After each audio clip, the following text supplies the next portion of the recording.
Constable నియామకంపై high court division bench తీర్పు వెలువరించింది. దీంతో 15,640 కానిస్టేబుల్ పోస్టులకు మార్గం సుగమమైంది. గతంలో సింగిల్ బెంచ్ ఇచ్చిన తీర్పును హైకోర్టు డివిజన్ బెంచ్ కొట్టేసింది. కానిస్టేబుల్ ప్రశ్నాపత్రంలో 4 ప్రశ్నలకు మార్కులు కలపాలని గతంలో సింగిల్ బెంచ్ తీర్పునిచ్చింది. ఆ తీర్పును సెలెక్ట్ అయిన కానిస్టేబుల్ అభ్యర్థులు సవాల్ చేశారు. ఇక ప్రశ్నల తప్పిదాలపై ఇండిపెండెంట్ ఎక్స్పర్ట్ కమిటీ పరిశీలించి నిర్ణయం తీసుకోవాలని హైకోర్టు ఆదేశించింది. 4 వారాల్లో కానిస్టేబుల్ సెలక్షన్ ప్రాసెస్ పూర్తి చేయాలని పోలీస్ రిక్రూట్మెంట్ బోర్డును హైకోర్టు ఆదేశించింది.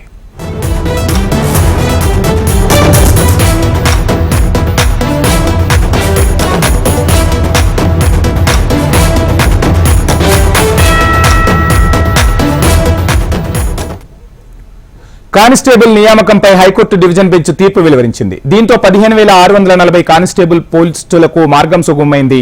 గతంలో సింగిల్ బెంచ్ ఇచ్చిన తీర్పును హైకోర్టు డివిజన్ బెంచ్ కొట్టివేసింది. కానిస్టేబుల్ ప్రశ్నాపత్రంలో 4 ప్రశ్నలకు మార్కులు కలపాలని గతంలో సింగిల్ బెంచ్ తీర్పునిచ్చింది. ఆ తీర్పును సెలెక్ట్ అయిన కానిస్టేబుల్ అభ్యర్థులు సవాల్ చేశారు. ప్రశ్నల తప్పిదాలపై ఇండిపెండెంట్ ఎక్స్పర్ట్ కమిటీ పరిశీలించి నిర్ణయం తీసుకోవాలని హైకోర్టు ఆదేశించింది. ఇక హైకోర్టు నిర్ణయానికి సంబంధించి లేటెస్ట్ అప్డేట్స్ మా ప్రతినిధి అమరేందర్ అందిస్తారు. అమరేందర్, చూస్తున్నాం కానిస్టేబుల్ సెలక్షన్ ప్రాసెస్ కు అడ్డంకి తొలగిపోయినట్టుగా తెలుస్తుంది. సో మొత్తంగా ప్రాసెస్ ఎలా జరగబోతుంది, లేటెస్ట్ అప్డేట్స్ ఏంటి అమరేందర్?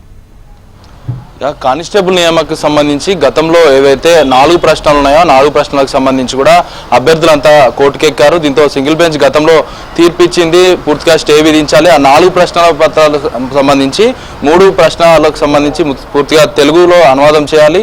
మరోవైపు ఇంకో ప్రశ్న పూర్తిగా తప్పుగా ఇచ్చారు.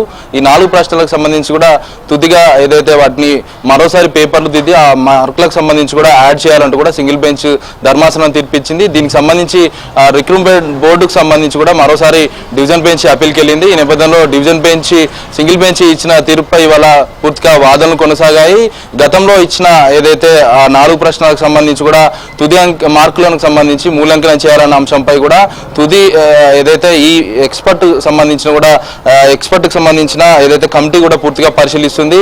ఆ పరిశీలించిన తర్వాత ఆ ప్రశ్న పరిశోధనల తప్పిదాలకు సంబంధించి కూడా ఇండిపెండెంట్ ఎక్స్పర్ట్ కమిటీ వేశాక ఏదైతే నిర్ణయం వస్తుందో ఆ నిర్ణయానికి సంబంధించి కూడా పూర్తిగా తర్వాత తుది నిర్ణయం తీసుకుంటారు. 4 వారాల లోపు కానిస్టేబుల్ సంబంధించి పూర్తిగా సెలక్షన్ ప్రాసెస్ అనేది పూర్తి చేయాలి. ఇప్పటికే ఏదైతే పెండింగ్ లో ఉన్న సగం మందికి పైగా అభ్యర్థులు పెండింగ్ లో ఉన్నాయి మెడికల్ టెస్ట్లు అనేవి. ఇప్పటికే ఆ పెండింగ్ లో ఉన్న మెడికల్ టెస్టులతో పాటు పూర్తిగా రిక్రూట్మెంట్ ప్రాసెస్ ని పూర్తి చేయాలంటూ కూడా TSLP-RBకి హైకోర్టు ఆదేశించినటువంటి నేపథ్యం అయితే ఉంది. అయితే పూర్తిగా అయితే 15,640 మంది కానిస్టేబుల్ అభ్యర్థులకి అడ్డంకి తొలగిందని చెప్పుకోవచ్చు. అయితే మొదట సింగిల్ బెంచ్ ఇచ్చిన తీర్పుకు సంబంధించి కూడా కొంత కానిస్టేబుల్ అస్పష్టతకు లోనయ్యారు. ప్రస్తుతానికైతే ఇప్పుడు ఇచ్చిన డివిజన్ బెంచ్ తీర్పు కారణంగా ఇప్పటికే వాళ్ళంతా సంతోషం మీద ఉన్నారు.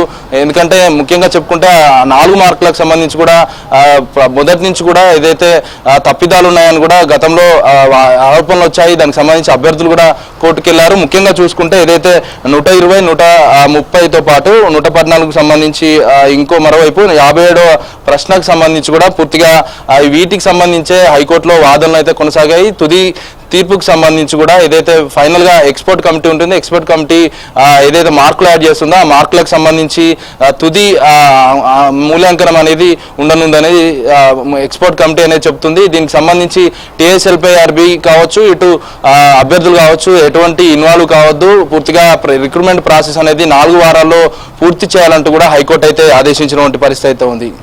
Thank you Amar.